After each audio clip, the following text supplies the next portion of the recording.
Baik, halo semuanya. Perkenalkan nama saya Ryan Vianto, NIM 136180168. Kali ini akan menjelaskan hasil pekerjaan saya di assignment 3 untuk mata kuliah AE 3201 Astronautika, yaitu Mars 2001 Odyssey Mission Reconstruction atau rekonstruksi misi Mars 2001 Odyssey. Adapun outline presentasi yang saya susun kali ini adalah dimulai dari tujuan, kemudian deskripsi misi, rekonstruksi misi, analisis, dan ditutup dengan simpulan. Kita mulai dari tujuan. Tujuan yang saya tetapkan ada 3 sebagai berikut. Yang pertama, menetapkan misi interplanet apa yang memiliki data launch site, kemudian launch vehicle, dan orbit. Kemudian melakukan rekonstruksi misi interplanet tersebut secara analitik dengan pendekatan 2D problem.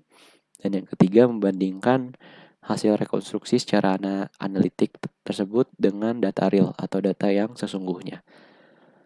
Adapun deskripsi misi adalah sebagai berikut.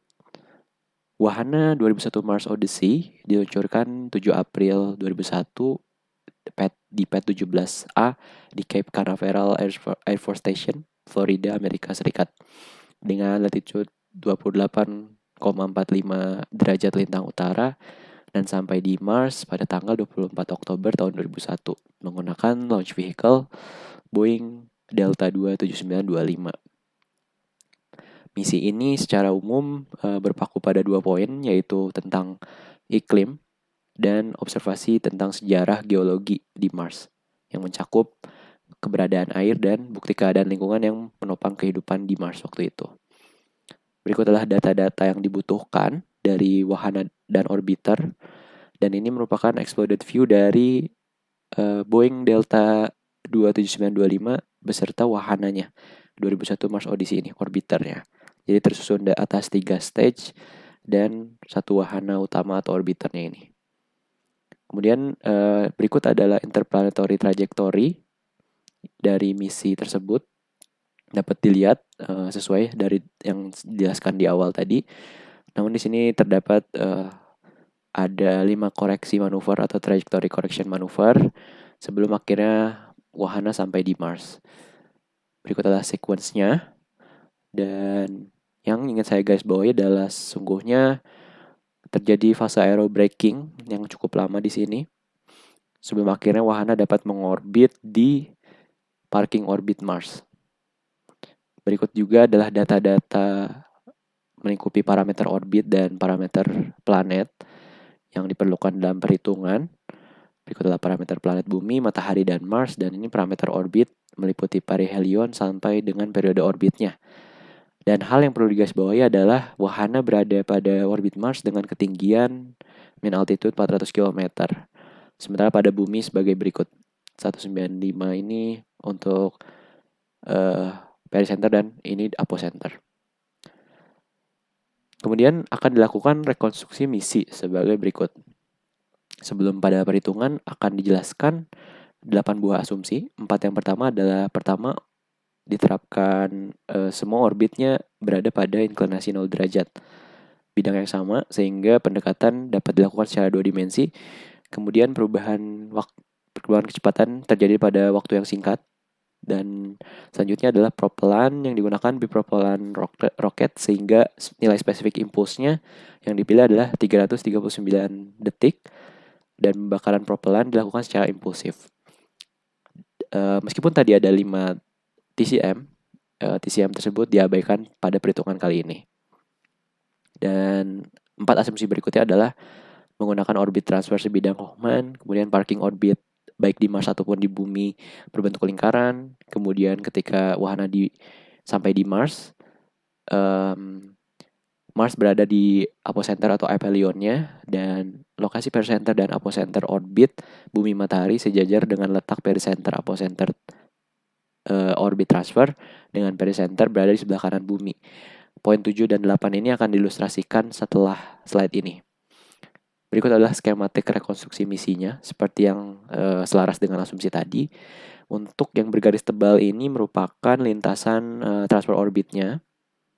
Dan berikut adalah wahananya dengan arahnya sebagai berikut. Di sini adalah lokasi inisial dari Mars, dan ini lokasi akhir bumi, ini lokasi akhir Mars, ini lokasi awal bumi. ini matahari. Kira-kira seperti itu skematiknya. Kemudian masuk ke perhitungan parking orbit. Perhitungan parking orbit ini akan ada dua data yang diambil. Yang pertama adalah air orbitnya atau jari-jari orbitnya dan kecepatan untuk mengorbitnya. Dengan rumus sebagai berikut, pendefinisian untuk air per Earth dulu dan air apo Earth dulu. Kemudian dibagi dua dan diperoleh air orbit Earth sebesar 6.576 km dan kecepatan untuk mengorbit untuk dapat mengorbit di bumi yaitu 7,785 km per second. Perhitungan kemudian dilanjutkan pada hyperbolic escape trajectory-nya tapi pada properti-properti berikut terlebih dahulu untuk menentukan pericenter dan apocenter lintasan orbit transfernya terlebih dahulu. Dengan menggunakan rumus berikut diperoleh pericenter dari orbit transfernya adalah 147,107 kali 1046 km dengan apocenternya 249 kali 2,24 kali 1046 km dan otomatis semi major axisnya adalah 198,156 kali 1046 km. Dan dapat dilihat di gambar di samping ini untuk pendefinisian variabel-variabel yang saya tulis. Di sini ada RP orbit transfer yaitu air perihelion Earth yaitu pusat bumi ke matahari ditambah dengan jari-jari orbit yang telah dihitung. Kemudian ada orbit transfer ini merupakan semi major axis dari lintasan transfer orbit dan L merupakan jarak dari pusat bumi ke pusat dari transfer orbit tersebut sehingga diperoleh L sama dengan A dikurangi R. Diperoleh L-nya sebesar 51,05 kali 1046 km. Dan dapat dinyatakan dengan menggunakan eksentrisitas transfer orbitnya, diperoleh eksentrisitasnya adalah 0,2576. Sehingga kecepatan di pericenter transfer orbit di sini adalah 33,68 km per second. Kemudian perhitungan berlanjut untuk di zoom pada bagian yang saya tandai ini untuk menghitung pada trajektori hyperbolanya untuk memperoleh VPH escape dan delta V injectionnya. Dengan menggunakan rumus-rumus berikut diperoleh eksentrisitas dari hyperbolic escape trajektorinya adalah 1,19, kemudian diperoleh kecepatan escape-nya yaitu 11,526 km per second dan karena ada kecepatan untuk mengorbit maka diperoleh delta V injection-nya sebesar 3,741 km per second. Kemudian diperoleh juga perhitungan untuk karakteristik energi yaitu energi yang dibutuhkan dengan rumus sebagai berikut. Namun perlu dicatat bahwa C3 juga dapat dicari dengan menguadratkan 33,68 dikurangi 30,285 ini yaitu kecepatan relatif wahananya ya. Itu juga bisa menghasilkan hasil yang sama, namun saya memilih untuk menggunakan rumus berikut sehingga diperoleh karakteristik energinya 11,526 km kuadrat per second kuadrat. Dan nilai massa propellan juga dapat dihitung menggunakan Tsiolkovsky rocket equation, yaitu delta V sama dengan ISP kali G kali ln M0 per M1. Di mana pada escape trajectory ini, M0 yaitu M stage 3 dari delta 27925 Boeing dan massa total dari orbiternya ya. Sehingga diperoleh M0 sama dengan 2870,7 kg dan masukkan pada persamaan diperoleh massa propellan yang dibutuhkan yaitu 2114 kg. Kemudian perhitungan berlanjut ke perhitungan transfer orbit. Ini merupakan skematik yang masih sama, hanya saja saya menambahkan keterangan theta di sini yaitu theta aksen E dan theta M. Theta M ini adalah posisi awal Mars dan theta aksen E ini posisi akhir Mars posisi akhir bumi ketika wahana sampai di Mars.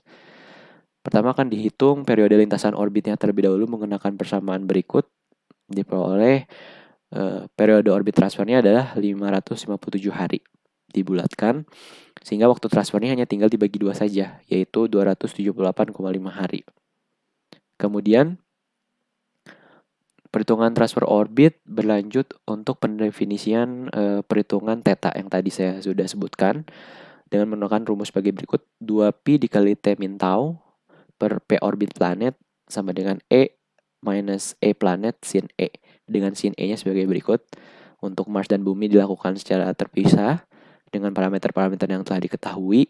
Diperoleh posisi awal Mars yaitu 34,183 derajat dari pericenter dan posisi akhir Bumi yaitu 272,8 derajat dari pericenter, atau kira-kira kalau ilustrasinya ini berada di sini yang saya tandai warna merah ini oleh pointer, dan untuk yang Mars berada kira-kira di sekitaran sini.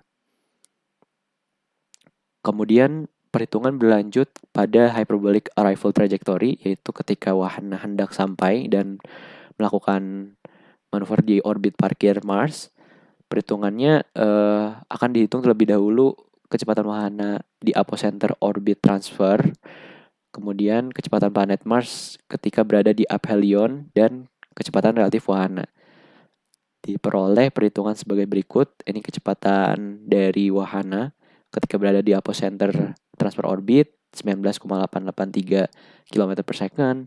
Kemudian ini kecepatan Mars ketika berada di aphelion yaitu 21,97 km per second. Dan ini kecepatan relatifnya yaitu minus 2,087 km per second. Dan ini kecepatan diperlukan untuk mengorbit di Mars yaitu 3,362 km per second.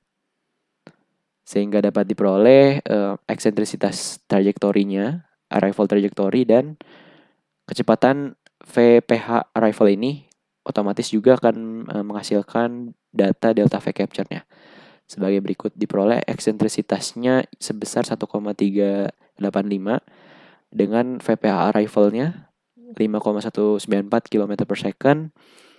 Otomatis diperoleh delta V arrival atau delta capture-nya, delta V capture-nya itu minus 1,832 km per second. Ini selaras karena mengurangi kecepatan ketika hendak sampai di parkir orbit Mars, untuk mengorbit di parkir orbit Mars. Dengan cara yang serupa juga dapat diperoleh karakteristik energi. Nah, hanya saja di sini menggunakan parameter di planet Mars. Juga masih sama untuk perhitungan massa propelan menggunakan Tsiolkovsky Rocket Equation. Namun pendefinisian M0-nya berbeda karena pada arrival orbit Mars ini M0-nya hanya massa orbiternya saja, massa total orbiternya. Dengan M1 yaitu massa total orbiter dikurangi massa propelannya, sehingga diperoleh massa propelannya sebesar 561 kg. Kemudian kita akan beranjak ke analisis. Berikut tercantum rekapitulasi hasil perhitungan dan perbandingan hasil perhitungannya. Berikut adalah rekapitulasinya untuk setiap tahapan yang telah saya hitung.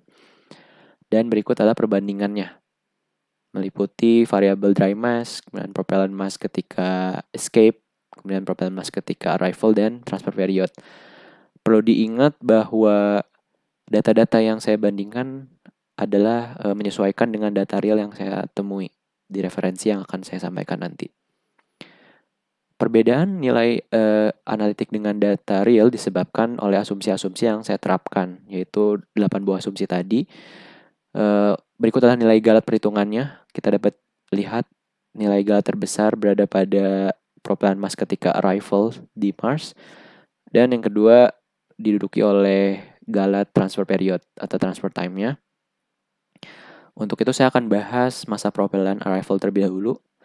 Pada kondisi real, ketika wahana sampai di Mars, orbit berbentuk elips dengan periode 19,9 kurang lebih plus minus 4 jam. Itu ketika wahana melakukan fase aerobraking, jadi tidak langsung berbentuk lingkaran orbitnya, seperti yang saya asumsikan. Dan kemudian yang kedua, pada kondisi real nilai perubahan kecepatan yang dibutuhkan wahana untuk memasuki parking orbit Mars itu lebih kecil, sehingga massa propellan yang dibutuhkannya otomatis akan menjadi lebih rendah. Dan yang ketiga, untuk transfer time, kita setelah melihat skematik yang dijelaskan di awal, itu saya mengasumsikan sudut anomalinya adalah 180 derajat. Padahal pada kenyataannya tidak demikian, tidak seperti itu, sehingga waktu tempuhnya menjadi lebih singkat pada data real karena sudutnya kurang dari 180 derajat. Berikut adalah simpulan yang saya peroleh dari pengerjaan laporan ini. Yang pertama, misi interplanet yang terpilih adalah misi 2001 Mars Odyssey. Dan yang kedua, rekonstruksi misi secara analitik dapat dilakukan dengan menerapkan asumsi-asumsi untuk menyederhanakan permasalahan. Dan poin simpulan yang ketiga adalah perbedaan antara hasil perhitungan secara analitik dengan data real disebabkan karena penerapan asumsi pada analisis.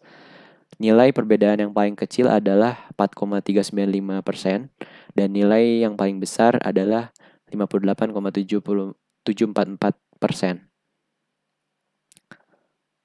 Berikut adalah referensi yang saya singgung tadi untuk pembandingan data.